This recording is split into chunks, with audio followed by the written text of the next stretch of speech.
que é fácil falar mentira somente dizendo a verdade.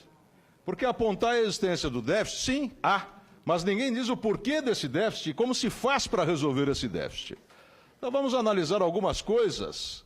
Teoricamente, nós teríamos ali um déficit de 235 milhões no resultado da Previdência e da Seguridade como um todo um déficit de 242 milhões de reais.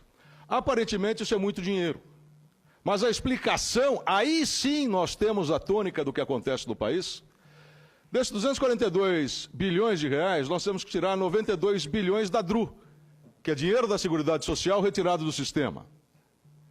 144 bilhões de reais de renúncias da Seguridade Social.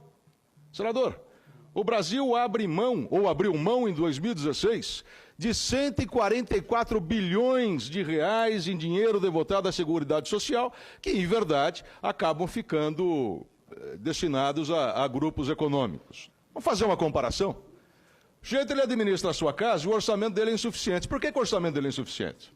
Porque ele presta serviço e não cobra, porque ele sai com os amigos e paga a conta de todo mundo, porque ele não confere a conta que o dono do bar que ele vai costumeiramente levar os amigos lhe apresenta e simplesmente paga.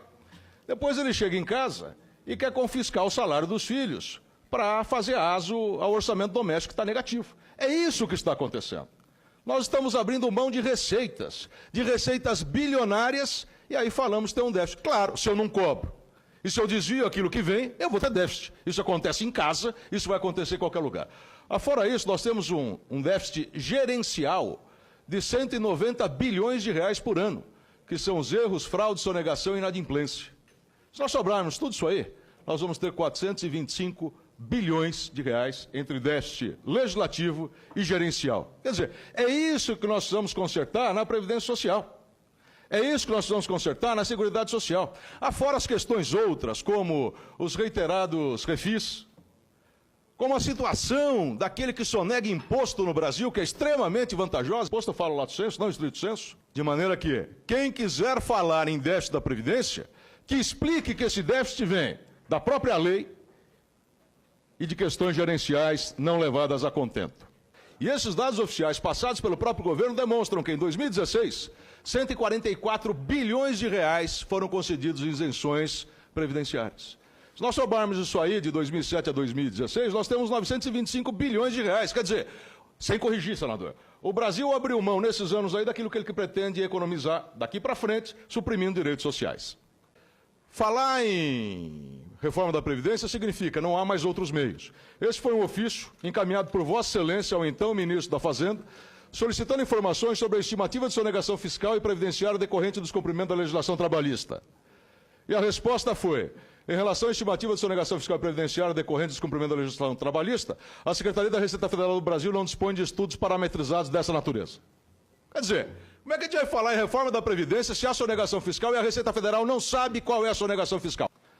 O Estado brasileiro está dando benefício fiscal até para salmão e filé mignon. E ali, enquanto no mundo essas isenções gravitam em torno de 2%, aqui no Brasil é 4% do PIB. Aquela manchete que tu falou ali, do salmão, que eu achei interessante. O Estado brasileiro está dando benefício fiscal até para salmão e filé mignon. Isso aí publicado na imprensa, não publicado é uma frase tua. Não, não é minha. Tudo aí está reproduzido. Né? E 354 bilhões de reais com isenção de impostos.